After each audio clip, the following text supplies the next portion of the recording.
Halo, Iya, halo. Dengan Bapak siapa? dengan Bapak Irfan Dizdui. Oke, silakan Pak. Iya, dengan Haba Bungo ini ya. Iya, Baik. Ya, sebelumnya selamat pagi kepada Dokter Abdullah ya. Iya. Selamat Juga pagi. kepada Bapak Didi. Juga yang Bapak di samping juga. Assalamualaikum Pak. Waalaikumsalam. Ya, jadi saya juga ngikutin pembicaraan dari tadi dari awal. Dari mulai manajemen konstruksinya, juga dari manajemen perlakuan terhadap bahan, mutu bahan ya.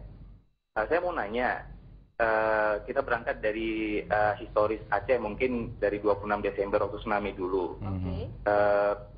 Apabila ya mungkin banyak NGO-NGO dan pemerintah juga yang membangun konstruksi-konstruksi yang tahan terhadap gempa. Gimana nih perlakuannya terhadap kalau memang kita membangun suatu bangunan atau mempertahankan bangunan konstruksi yang sudah mulai runtuh, ya mulai maksudnya Sudah mulai retak.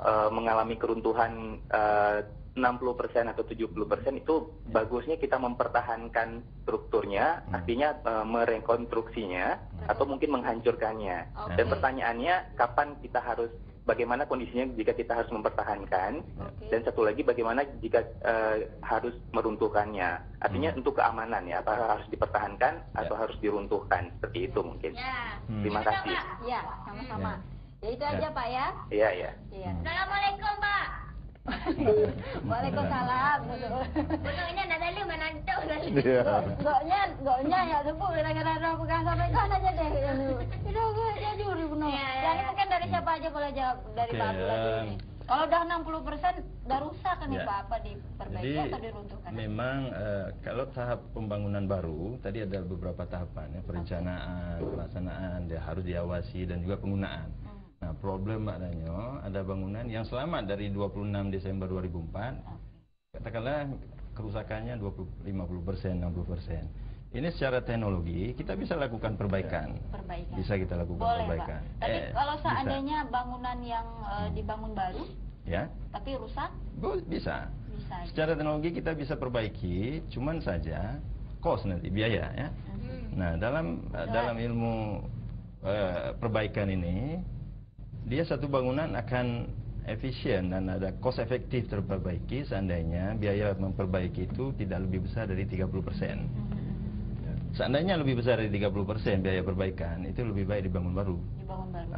Lebih baik dibangun baru. Tapi ini juga ada pengecualian.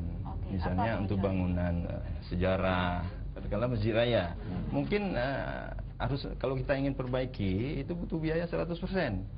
Barangkali kita akan memilih memperbaiki daripada kita bangun baru karena ada nilai historinya di sana. Betul. Jadi Karena kalau udah direnovasi dari sudah lain. udah lain dan Ya. ceritanya. Ya. Jadi secara teknologi, secara ilmu pengetahuan, seberapapun rusak bisa diperbaiki.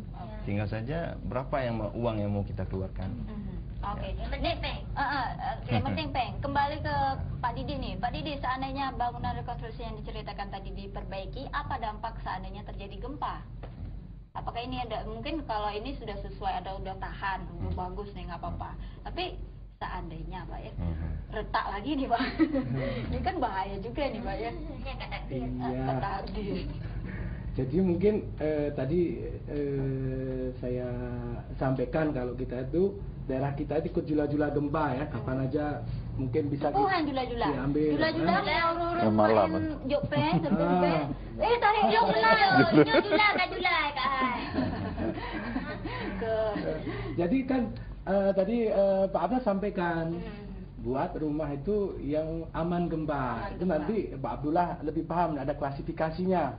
Ada yang gempa kalau seperti ini langsung rubuh nih. Iya. Kalau ini retak tapi masih bisa lari, itu yang disampaikan aman tadi itu. Ada beberapa klasifikasi tadi. Oke. Nah, makanya kalau kita belajar, ini repot juga nih, belajarnya dari Jepang. Padahal kita ada Semong, ada Ibena, belajarnya tsunami. Karena Jepang itu sering terjadi tsunami Pak, makanya Nah, belajar. makanya itu kan belajarnya begini, sembunyi kolong meja, tutup kepala, itu artinya rumahnya memang sudah aman gempa. Gitu. Nah kalau di Bantul misalnya kejadian kemarin mau di kolong meja. Ya, jadi nanti Pak Abdullah atau nanti dari Gapensi bisa sampaikan itu performanya seperti apa ini? Kalau gempa di sini potensinya ada akan muncul 8 skala Richter misalnya. Enggak, sedikit saya sela. Iya. Kita tidak ada membangun rumah ini akan roboh ini, tidak ada. Nggak ada niat gitu. Selalu kita bangun itu aman gempa. Aman gempa. Cuman pada saat pembangunan, perencanaan ada kesalahan-kesalahan Iya. sehingga muncullah kondisi tidak aman. Iya. Ya.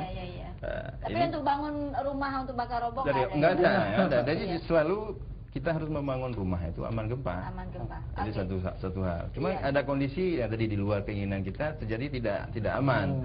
Nah, ini syukur-syukur kalau kita tahu wah ini kayaknya nggak aman, sempat dipanggil lah apa namanya untuk perbaikan.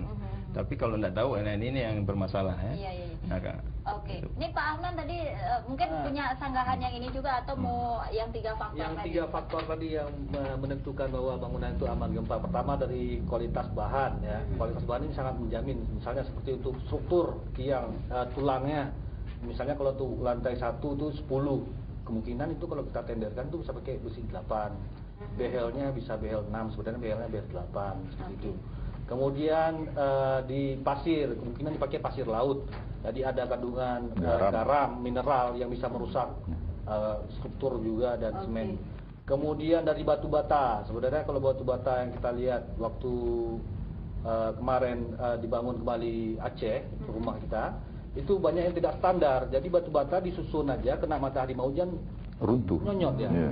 Ya, Jadi tanah itu oleh. jadi ya seperti itu. Sebenarnya kalau batu batanya bagus, coba aja gitu loh. Jadi seperempat batu bata diberdirikan, kemudian kita pijak, patah nggak? Ada juk juga bilang kalau batu bata, cobain tesnya, pukul ke kening. Kalau batu batanya patah itu nggak bagus.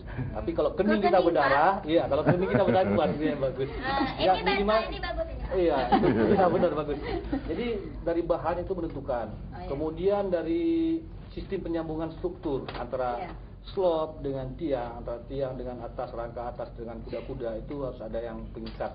Jadi tidak ada, kalau sistem sambungan kita orang Aceh, kita lihat yang dulunya ya Pak ya, yang sebelum aman gempa itu dari sudut-sudut itu putus-putus ya. Ya, jadi Mestinya bersambung, mestinya Pak, ya? bersambung ya, antara sudut dia ada terikat Cengkeh. semua, iya. Jadi seperti itu. Kemudian di antara untuk dinding, dinding juga kita kalau lihat bangunan sering retak ya.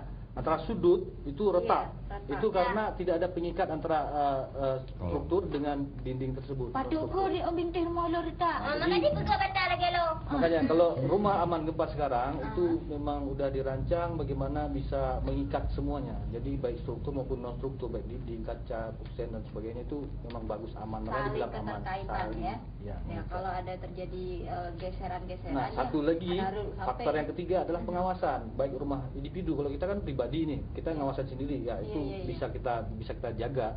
Tapi kalau fasilitas umum yang seperti kita bilang rahasia umum ini Pak, semua ditenderkan lagi Iya. dari bahannya sebenarnya batu bata yang bagus jadinya setengah harga dari Ah. kualitasnya. Kemudian ya seperti itu sudah rahasia umum Nah, sebenarnya. kalau yang seperti Pak Afnan katakan tadi rahasia umum dan fasilitas umum tadi itu kan banyak nih Pak nih bisa kita baik itu pelaksana sekolah dan lain sebagainya.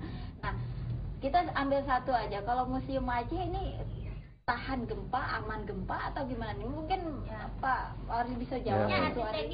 Saya yakin itu aman gempa. Aman ya. gempa.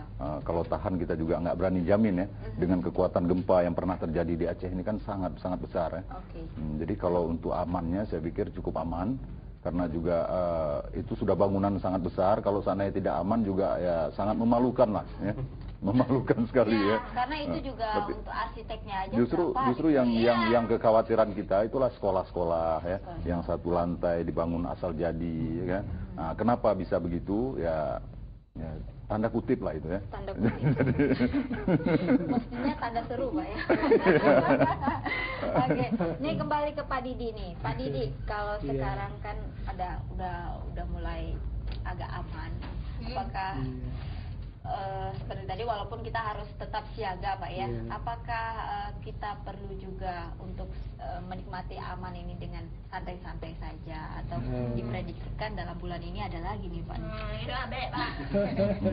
Tapi gempa dalam sehari ada berapa kali nih Pak? Nah, sebetulnya gempa itu ada banyak sekali ya kalau masa istilah begini.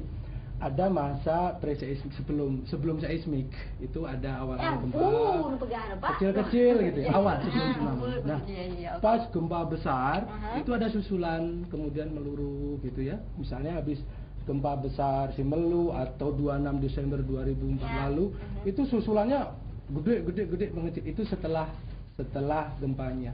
Sebetulnya hari-hari mungkin bisa tanya ke yang terekam dengan bagus BMKG sekarang, dulu BMG, itu ada rekamannya sehari ada ratusan kali gitu kan kawasannya mana. Nah sebetulnya itulah saya cari istilah sederhana kita itu gejala-gejala gempa gitu. Jadi kalau misalnya muncul sedikit kita syukuri daripada ambil kontan gitu ya. Itu satu. Kedua, tadi disampaikan kalau memang kita sudah mensyukuri tinggal di Aceh, bukannya tadi kan dibilang kita tidak bisa nahan gempa, bukan, jadi kita berkawan dengan gempa. Jadi kapanpun santai saja. Bapak aja Pak yang berkawan. Nah, kami takut Pak. Bagaimana bisa berkawan? Pak Abdullah membuat rancangan bangunan seperti itu, Pak Suwarli dengan timnya mengimplementasikan, dari pemerintahan membuat kanun kebencanaan, pengawasan diperketat, itu kita bisa berkawan, bisa santai.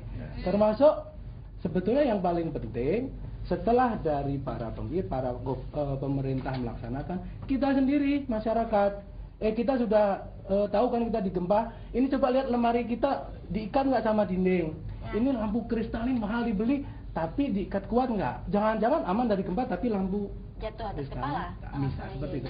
Itu lebih penting. Kemudian, jadi dari kita, maksudnya pemerintah, akademisi sudah berikhtiar, berupaya maksimal mungkin. Tetapi dari kita jangan menggantungkan pada itu saja. Mereka pada akhirnya kita dari sendiri, dari kaca ini, kayaknya saya pernah lewat misalnya di Penayung ada jendela, udah tahu jatuh tadi belakang saya. Artinya dia buka sendiri tapi tidak pernah dilihat engselnya. Nah ini tiap hari kita di tempat gempa ya katanya di Aceh TV kemarin. Coba lihat nih engselnya kuat nggak, lemari ini nempel dinding kuat apa tidak, lampu-lampu yang dibeli mahal sama kakek kita hari ini diikat kuat apa tidak, itu lebih penting. Aman dari gempa, jatuh kaca atau ini pas urat nadi misal seperti itu. Jangan Pak. Hati-hati. Jangan diurat nadi, dibasuh urat aja nggak apa-apa. Tapi tak pegabat soal gempa emang anak habis-habis je. Menyojut dalam kayak gempa, dona nek ngajak oronyo, suku ndang gede. Bek menansi gempa nek ngajak oronyo. Apa dari ikut aja dulu. Pak Abdullah ada tanya akan berbincang dan dengan put mengenanya yang ada di Kopi Bunga. Lima belum. Jadi. Tapi buat pemirsa yang kena bergabung silakan di 0541 juta dan juga lagi tak simak alam yang kena lewat berikutnya.